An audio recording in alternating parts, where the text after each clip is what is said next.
She never expected a single late-night phone call to shake her entire understanding of motherhood, forgiveness, and the way second chances often arrive wearing the most unexpected faces. Alara had been standing by the window, listening to the soft hum of the city, when her sister's voice cracked through the phone. It carried a tremble of exhaustion and guilt, the kind that made Alara brace herself before even asking what was wrong.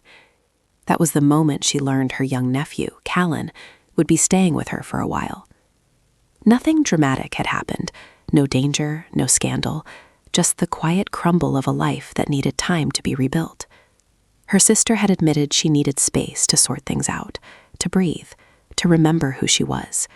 And though Alara respected that, she also knew it meant stepping into a role she had never trained for. She had always loved Callan deeply, but loving someone from a distance was different from tucking them in every night, different from being the steady person they depended on before sunrise and after sunset. Still, she said yes without a second thought.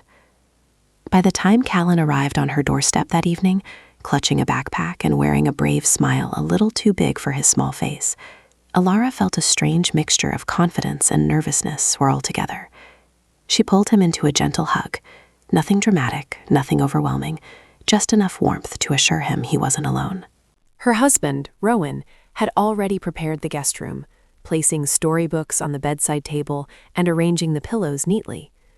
Rowan had a way of bringing calm into small storms, a trait Alara admired deeply. He gave Callan a soft smile and asked about his trip, keeping everything light and easy so the boy wouldn't feel the heaviness of the moment. Once Callan settled in and fell asleep, Alara wandered back to the living room, feeling the weight of the responsibility ahead. She wasn't afraid, but she did feel unsteady, unsure if she could be what her nephew needed. Rowan joined her on the couch, offering a warm cup of tea. "You're already doing great," he said gently. She smiled at him, grateful for the quiet reassurance that came without pressure or expectation. The first real test came the next morning. Callan woke early, standing silently in the doorway of the kitchen. Alara noticed him by chance, his eyes fixed on the cereal boxes lined up on the counter, like some kind of overwhelming puzzle. "What do you usually have for breakfast?" she asked softly. He shrugged, then murmured that he wasn't really hungry. Alara didn't push. Instead, she poured him a small bowl and set it on the table with a warm little smile. "You don't have to finish it," she said. "Just eat what feels right." He ate half, but the little half he finished felt like progress. Throughout the week, she noticed small things. Callan folding his clothes too neatly, speaking only when asked, apologizing for things he didn't need to apologize for. None of it worried her in a dangerous way, but it spoke to a child who had been trying too hard to fit into cracks he didn't create. So she made a promise to herself to give him something different. Not perfection, not pressure, just space. Steady space. On the fourth night, as she tucked him into bed, he whispered, "Aunt Alara, do you think people can mess up and still be good?" The question struck deeper than he probably intended. She sat beside him, smoothing the edge of the blanket. "I think everyone makes mistakes," she said. "And yes, people can still be good. Very good, actually." He nodded slowly, as if trying to decide whether to believe that for himself or for someone he loved. Near the end of that week, while washing dishes after dinner, Alara paused and thought about how much her life had shifted in such a short time. She didn't know the full story yet, why Callan had that question, what he had seen, or what he feared, but she knew the days ahead would reveal pieces she needed to understand. And she was ready for that. If you're enjoying this story so far, please like the video and subscribe for more heartfelt tales. That night, as Alara checked on Callan one last time, she noticed something tucked halfway under his pillow, a drawing he had been hiding since the day he arrived. And what she saw on that page made her heart tighten with quiet concern. Alara stood in the dim glow of the nightlight, staring at the drawing she had gently slipped from beneath Callan's pillow. It wasn't frightening or dark, nothing that hinted at danger, just a simple pencil sketch of a small house sitting alone on a hill.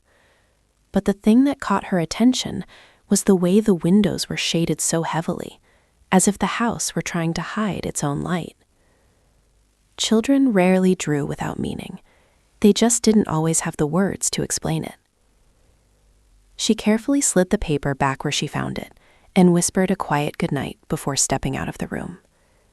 Rowan was waiting in the hallway, leaning against the wall with his arms relaxed at his sides. He didn't ask questions. He simply studied her expression the way only a long-married partner could. "He's holding something in," she whispered. Rowan nodded. "Then he'll let it out when he feels safe enough." They walked back to the living room together, the soft hum of the heater filling the silence. Alara curled up on the sofa, hugging a pillow to her chest. She wasn't worried in a panicked way. She knew Callan wasn't in danger, but she sensed a heaviness in him, a confusion he didn't know how to speak about. The next morning, she found him sitting at the dining table fully dressed long before breakfast. His backpack was zipped, shoes tied, hands neatly folded as if awaiting instructions. "You're up early," she said with a gentle smile. "I didn't want to be late," he replied. "For what?" He blinked, and the tiniest crease formed between his eyebrows. I don't know." Alara sat beside him. "You don't have to be perfect here," she said softly. "Just be comfortable." His shoulders relaxed a little, just enough to show he heard her. Later that afternoon, she took him to a quiet bookstore down the street. The place was warm and filled with the smell of old pages, a comfort in itself. Callan wandered through the aisles carefully, touching only the edges of books as if afraid to leave fingerprints. She followed from a short distance, giving him room while making sure he didn't feel alone. Finally, he paused in front of a shelf of journals, reaching toward one with a navy blue cover. He ran his thumb along its spine, but didn't pick it up. "You can have it if you like," she offered. He shook his head quickly. "I don't want to waste your money." "It wouldn't be a waste," she said, "but only if you wanted." He hesitated. Then very slowly, he lifted the journal from the shelf and held it close. That tiny act, choosing something for himself, felt like a step forward. They paid for it, along with a small box of colored pencils, and walked home under the soft glow of street lamps. Callan stayed close by her side, not in a fearful way, just in the way children do when they're testing new ground.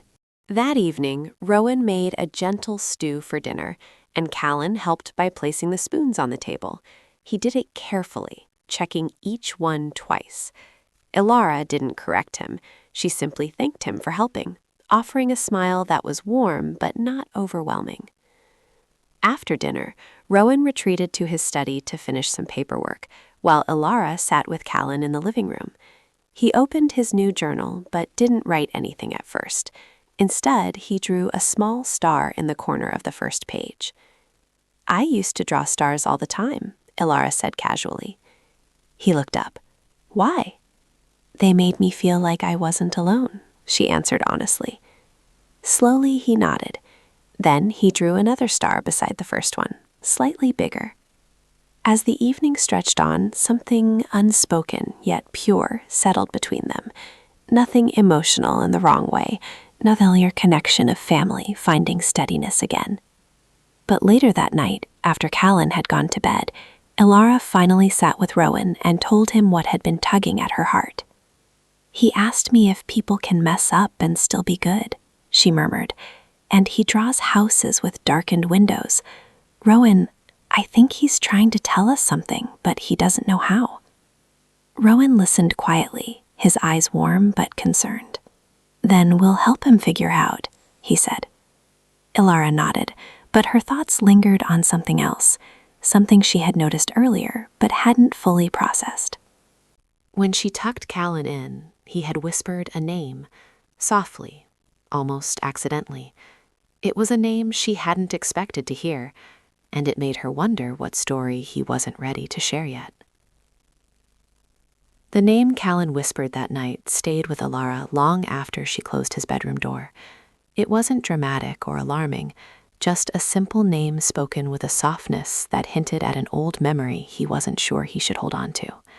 She didn't recognize it as anyone from their family, which made her wonder if it belonged to someone he missed or someone he felt he'd disappointed. She didn't bring it up the next morning. Pushing a child to explain their feelings rarely helped them feel safe. Instead, she focused on making the day feel normal and calm. Rowan left early for work, giving Callan a warm pat on the shoulder and wishing him a good day. Callan responded with a polite nod and a tiny smile, still small but growing. After breakfast, Alara suggested they visit a nearby park. It was a quiet place, full of winding paths and wide open fields. Children ran in the distance, but the space still felt gentle enough not to overwhelm someone trying to find his footing. Callan walked beside her, his hands tucked in the pockets of his sweater. He watched the trees swaying in the cool breeze, as if they held answers he hadn't yet formed questions for. They found an empty bench near a small pond. Ducks floated lazily on the water, making soft ripples that seemed to calm the world around them. After a moment, Callan spoke first. "Aunt Alara?" "Yes?" "Do grown-ups ever feel scared even when nothing bad is happening?" The question came out quiet, like a thought he had been carrying for days. Alara considered her response carefully. "I think everyone feels that way sometimes," she said. "Even when everything is calm, the heart can take time to catch up." He nodded slowly, staring at the water. She didn't press further. Instead, she let the silence settle naturally. The breeze picked up, brushing against their shoulders. Kids laughed somewhere in the distance, and the gentle sound seemed to soften Callan's expression. After a few minutes, he reached into his pocket and pulled out the small navy blue journal. He opened it to a page covered in stars, some small, some uneven, all drawn with care. "Can I tell you something?" he asked, glancing at her carefully. "Of course," she said warmly. He traced one of the stars with his finger. "Sometimes I think people get tired of me asking questions," he whispered, "or tired of me messing up." Alara's heart tightened, not in fear, but in the tender way a person feels when they want to protect a child's heart without overwhelming them. "You're allowed to ask questions," she said gently, "and you don't have to be perfect here. Nobody expects that." He tucked the journal close to his chest and nodded, accepting her words, even if he hadn't fully embraced them yet. On the walk home, they passed a small art shop. Callan paused at the window, staring at a display of paints and sketch pads. He didn't ask for anything, he rarely did, but Alara noticed the way his eyes lingered on a particular watercolor set. "Maybe we can come back this weekend," she said casually, "if you'd like." His gaze lifted, and the faintest spark of excitement flickered there, gentle, quiet, but real. "Maybe," he murmured. That evening, after Rowan returned home and they finished dinner, Callan disappeared into the guest room. Alara peeked in to check on him and found him sitting cross-legged on the floor, drawing something new in his journal. He looked up. "Can I show you?" "Only if you want to," she replied. He held the book open toward her. The drawing showed the same little house from before, but this time one of the windows was lightly shaded instead of fully dark. A small lamp glowed inside. "It's brighter," she said softly. "Because maybe it's okay to leave the light on sometimes," he whispered. Before she could respond, footsteps approached. Rowan appeared in the doorway, smiling gently at the scene. Callan closed the journal but kept it in his hands, not hiding it this time, just holding it in a comfortable way. Later that night, after Callan was asleep, Rowan leaned against the kitchen counter while Alara washed a few lingering dishes. "He's opening up," Rowan observed. "He is," she agreed, "but I still feel like there's something he's not ready to say." Rowan nodded with quiet understanding. Alara dried her hands and stared at the small nightlight glowing down the hallway. Something told her they were nearing the heart of Callan's worry, whatever it was. But she wasn't expecting what happened the next morning, because just after dawn, Callan came to her with his journal open and pointed to a brand new drawing that made her pause entirely. Alara was still rubbing sleep from her eyes when Callan appeared in the doorway at the break of dawn, clutching his journal with both hands. His hair was slightly messy, his expression serious in a way children rarely wore so early in the morning. "Aunt Alara," he said quietly, "can I show you something? Now?" "Of course," she murmured, guiding him to the living room where the early light painted soft lines across the floor. He opened the journal to the newest page. It wasn't a house this time. It was a picture of two figures standing apart, a small figure on the left, a taller figure on the right. Between them, he had drawn a wide, empty space, filled with scribbled gray shading. Ilara studied it carefully, her heart steady but alert. "Can you tell me about this one?" she asked gently. He hesitated, tapping the page with his thumb. "It's me and my friend, but not anymore." She nodded slowly, giving him space. Callan sank onto the couch, knees drawn up slightly, journal still open between them. "His name was Marek," he whispered. "I used to play with him after school. But one day I said something stupid, something that hurt his feelings. I didn't mean to. His voice wavered. I tried to say sorry, but he said I always talked too much, and that he was tired of me." Ilara felt her breath shift, not in shock, but in the soft ache that comes whenever a child voices a hurt they've carried too quietly. "That must have felt heavy," she said softly. He nodded, eyes lowered. "After that, I tried not to bother anyone. Not at school, not at home, not anywhere." His hands pressed together tightly. "I thought maybe if I stayed quiet, people wouldn't get tired of me." Ilara sat beside him, keeping her posture relaxed, her voice warm. "Callan," she said gently, "speaking isn't a mistake. Caring isn't a mistake. You didn't deserve to feel like you had to shrink yourself." He took a shaky breath, not emotional in a dramatic way, just the kind that came from finally understanding that someone was listening. Rowan entered the room a few minutes later, still tying the drawstring on his rope. He took one look at Callan's expression and offered a soft, steady smile, the kind that didn't pry or pressure. "Morning," he said. "Anyone up for pancakes?" Callan blinked, then gave a tiny nod. Pancakes sounded safe, simple, normal. During breakfast, Ilara watched him carefully, not hovering, just observing the way he seemed a little lighter after opening up. He didn't talk much, but he didn't fold into himself either. Afterward, Rowan left for work and the house settled into a calm hush. Ilara suggested they'd take a walk to the art shop. He had shown interest last time, and she hoped a quiet outing would help him feel grounded. Callan agreed. The shop owner, a gentle older woman named Marin, greeted them warmly. She recognized Ilara from past visits and waved them inside. Callan wandered through the aisles with more curiosity than the last time, running his fingers lightly across brush handles and sketch pads. When he paused by the watercolor set he had admired before, Ilara leaned down slightly. "If you want to try painting," she said, "we can do that today." Callan touched the edge of the box. "Are you sure?" "I'm sure," she replied with a soft smile. He picked it up carefully, holding it as though it were something valuable. In a way it was, not because of its cost, but because it represented permission. Permission to create, permission to express himself without fear of being too much. They spent the afternoon at the kitchen table while sunlight pooled across the wooden surface. Callan dipped a brush into water, then into a pale blue shade, letting it spread gently across the page. He worked quietly, but not tensely. With every stroke, the gray heaviness he had drawn that morning seemed to lift bit by bit.